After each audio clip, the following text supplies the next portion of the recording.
नमस्कार, मैं हूं प्रभु चावला।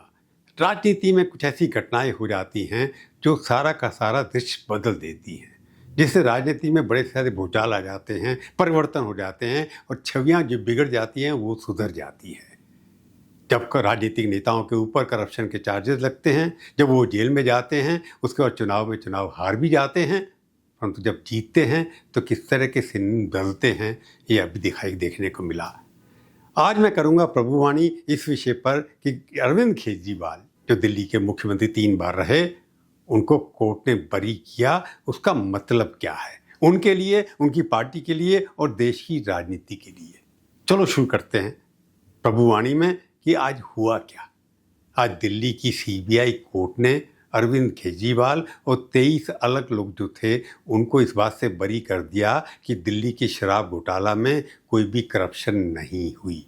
आपको याद होगा 2023 के अंदर सारे अखबारों में सुर्खियां, टेलीविजन पे डिबेट चलती थी कि भ्रष्ट केजरीवाल हैं, उन्हें हज़ारों करोड़ का नुकसान केजरीवाल ने कर दिया। और उनके साथ उनके deputy chief minister Manish Sisodia जो फाइनेंस मिनिस्टर भी थे, जिनके अंदर आबकारी विभाग यानी एक्साइज डिपार्टमेंट आता है, उन्होंने मिलकर के साउथ माफिया के साथ शराब नीति ऐसी बनाई जिससे कुछ लोगों को फ़ायदा हुआ। दिल्ली की जनता अभी भी उन ब्रांड्स के वंचित है जो बिकने चाहिए थे। अच्छे ब्रांड होते हैं, प्राइवेट दुकान दिल्ली के अंदर नहीं है, नीति बदली नहीं है, परंतु इतना हल्ला मचा। कई 1 साल से लगभग ज़्यादा सिसोदिया साहब जेल में रहे और केजरीवाल से भी लगभग 6 महीने करीब जेल में रहे और काफ़ी छपता रहा कि किस तरह से उन्होंने एक किसी सिंडिकेट साथ मिलकर के सारी आबकारी नीति को इस तरह से बनाया जिससे लोगों को फ़ायदा हो और दिल्ली के नागरिक को शराब भी महंगी मिले। कई केस चले, उसका चुनाव भी हुआ। चुनाव के अंदर क्या हुआ आप सबको पता है कि भ्रष्ट केजरीवाल का जैसे लेबल उनके ऊपर चिपका, उससे वो चुनाव भी हार गए और भारतीय जनता पार्टी 70 में से 48 सीटों पर जीत बन करके रेखा गुप्ता मुख्यमंत्री भी बन गई। अब रिजल्ट आ गया, कोर्ट के अंदर फैसला आ गया कि जो चार्जशीट आपने बनाई है उसके अंदर कोई भी आधार नहीं है, कोई भी प्रूफ नहीं है। कोर्ट ने इतने सीरियस एक्सप्रेशन पास किए हैं, उसमें लिखा कि सीबीआई ऑफिसर जिसने जो चार्जशीट बनाई थी उसके खिलाफ भी एक्शन होना चाहिए। कोर्ट ने यह भी कहा कि किसी किस्म कोई रिकवरी दिखाई नहीं दी गई कि पैसा कहाँ गया, कितने लिया, कि सोना चांदी नहीं निकला, कुछ भी निकला। कोर्ट ने यह भी कहा कि पॉलिसी में कोई बदलाव भी नहीं हुआ था जिससे कोई असर होता है। कोर्ट ने कई और भी बड़ी बड़ी बातें कही है, परंतु कोर्ट का कहना यह था कि प्रूफ जब नहीं था तो उनको जेल में रखा गया। जो लोअर कोर्ट कभी भी जल्दी में फैसला नहीं देते, पर इस कोर्ट ने जो फैसला दिया है उससे काफ़ी पॉलिटिकल हलचल मच गई। देखो मैं पढ़ देता हूँ आपको जज साहब ने क्या कहा। जज साहब ने साफ कहा कोई ओवर आर्चिंग साजिश नहीं है, यानी कि कोई कॉन्स्पिरेसी नहीं है। जो चार्ज लगाया था 420 का वो भी नहीं है, कोई आपराधिक मंशा नहीं है।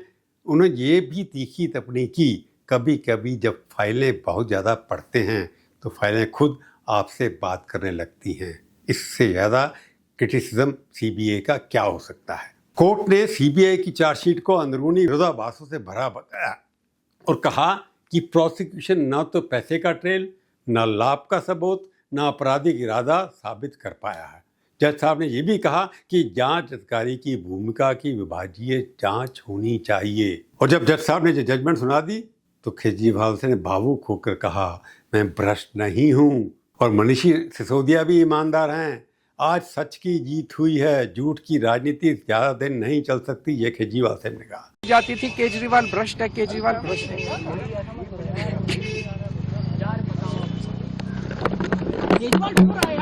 अरे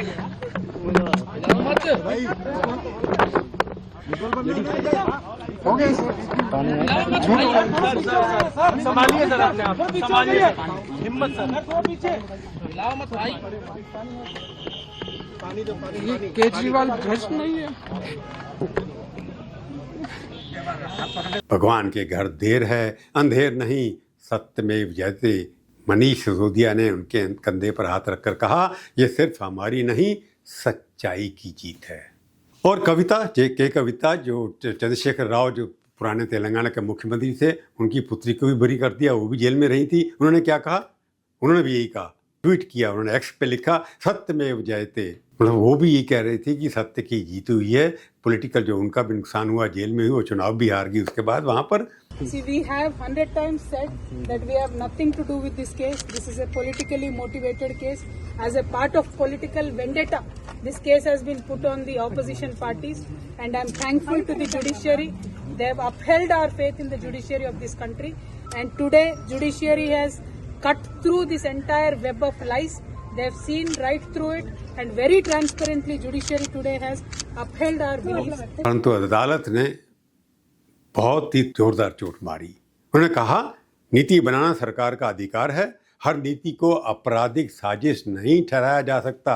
सीबीआई जिन गवाहों पर टिकी थी वह सरकारी गवाह थे और उनके बयानों की कोई भी स्वतंत्र पुष्टि नहीं की गई। आम आदमी पार्टी के दफ्तर के अंदर लड्डू बांटे गए जब वो अपनी पत्नी से मिलने गए, मनीष सिसोदिया के साथ, माकर बच्चों के साथ गले मिले। बाकी उनके नेताओं ने जोर शोर से मोदी जी को और अमित शाह के ऊपर आक्रमण कर दिया।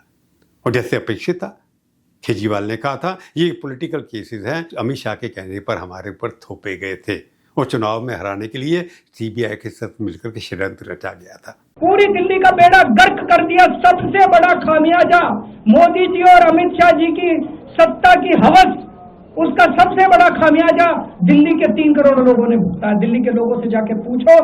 आज मैं चैलेंज करता हूं मोदी जी को, मोदी जी हिम्मत है दिल्ली में दोबारा चुनाव करा के दिखा दो, 10 से ज्यादा तुम्हारी सीट आ जाए मैं राजनीति छोड़ दूंगा।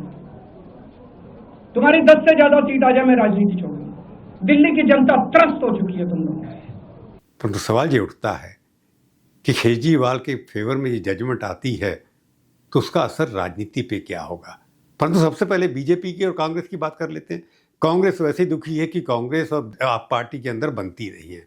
जहाँ जहाँ कांग्रेस है, जैसे दिल्ली के अंदर कांग्रेस का सफाया आप पार्टी ने कर दिया है। गुजरात के अंदर भी बीजेपी को सबसे बड़ा चुनाव दे रही है आम आदमी पार्टी, कांग्रेस नहीं दे रही है। कांग्रेस ने कहा ये तो मिली भगत है इसलिए ये बरी हो गए हैं, और बीजेपी के नेता तो वही कहते हैं कि कोर्ट ने उनको मुक्त नहीं किया, यही कहा कि प्रूफ नहीं है। अगर प्रूफ के बिना केस न बनता है भाई, अगर आपके पास प्रूफ नहीं था तो केस क्यों नहीं किया। बीजेपी के लोगों ने कहा कि हम इसके ऊपर फिर से देखेंगे, पढ़ेंगे, और सीबीआई ने तुरंत स्टेटमेंट दे दी कि हम इसके खिलाफ हाई कोर्ट के अंदर अपील भी करेंगे। परंतु राजनीति तो शुरू होगी। सड़कों पर आपके कार्यकर्ता नजर आते दिखाई दिए, उन्हें जुलूस निकालने शुरू किए और सारे देश में ऐसा कुछ करने जा रहे हैं कि हमारे सबसे बड़े नेता केजरीवाल की जीत हुई है, उनकी इमेज में परिवर्तन हो रहा है। होगा भी। पंजाब के अंदर वो जाते नहीं थे, पिछले कुछ महीनों से देखा होगा कि जो केजरीवाल रोज़ सोशल मीडिया पर एक्टिव होते थे, रोज़ भाषण देते थे, हर प्रदेश में जाते थे, लो प्रोफाइल चल रहे थे। अब वो हाई प्रोफाइल में हो जाएंगे। उनका दूसरा फायदा हो गया कि इमेज उनकी दोबारा से बन गई है। केजरीवाल दोबारा से वही पावरफुल नेता बन जाएंगे आपके जैसे वो पहले थे, क्योंकि अभी वो चुप थे, उनके ऊपर एक दाग लगा हुआ था। इससे मुक्त होने के बाद केजरीवाल सबसे बड़े नेता आज के पहले भी थे, अब दोबारा से असर्ट करेंगे। तो आपकी राजनीति के अंदर भगवंत मान जो कर रहे थे, पंजाब में जो कुछ हो रहा था, पंजाब में 11 महीने बाद चुनाव है, उसके अंदर केजरीवाल की जो है बातें ज़्यादा मानी जाएगी। वही डिसाइड करेंगे कि अब आप किस दिशा में बढ़ता है। गोवा में भी चुनाव होंगे, गुजरात के अंदर सारा का सारा केजरीवाल जी करेंगे। इसलिए आपकी पार्टी के अंदर परिवर्तन जो होगा उसका फ़ायदा सबसे पहले केजरीवाल को भी हुआ है। दूसरा, केजरीवाल की जीत से ये भी होता है, ये तय हो जाता है कि रूलिंग पार्टी जो है, बीजेपी है या एनडीए सरकार है, वो अपोजिशन नेताओं के ऊपर बार बार झूठे केस दबाती है। जैसे हुड्डा साहब को भी हाई कोर्ट से रिलीफ मिली नेशनल केस के अंदर, हरियाणा के हाई कोर्ट ने उनको रिलीफ दी और उनको वहाँ से छोड़ दिया गया, डिस्चार्ज कर दिया गया। इस तरह अगर आप देखेंगे जितने भी अपोजिशन लीडर्स हैं वो अपेक्षा कर रहे हैं कि हम भी केसों से बच जाएंगे। तो ये प्रूव होगा कि रूलिंग पार्टी जहाँ भी होती है वो अपने ओपोनेंट्स के, अपने विरोधी लोगों को जेलों में डालती चली जा रही है। दूसरा फायदा क्या होगा इसका, केजरीवाल फिर राष्ट्रीय स्तर पर राजनीति करना शुरू कर देंगे। अभी तक वो चुप थे, किसी से मिलते नहीं थे, कांग्रेस से उनकी दुश्मनी है, कांग्रेस से उनका सहमति नहीं हो सकती, परंतु ममता बनर्जी से उनकी अच्छी दोस्ती है। ममता बनर्जी वेस्ट बंगाल में चुनाव हो रहा है, क्या केजरीवाल जाकर के वहाँ पर प्रचार करेंगे? कि केजरीवाल जाकर के डीएमके के नेताओं से उनकी बनती है, क्या जाकर के वहाँ भी प्रचार करेंगे? तो केजरीवाल का राष्ट्रीय स्तर पर राजनीति में भी एक रोल अब बढ़ सकता है।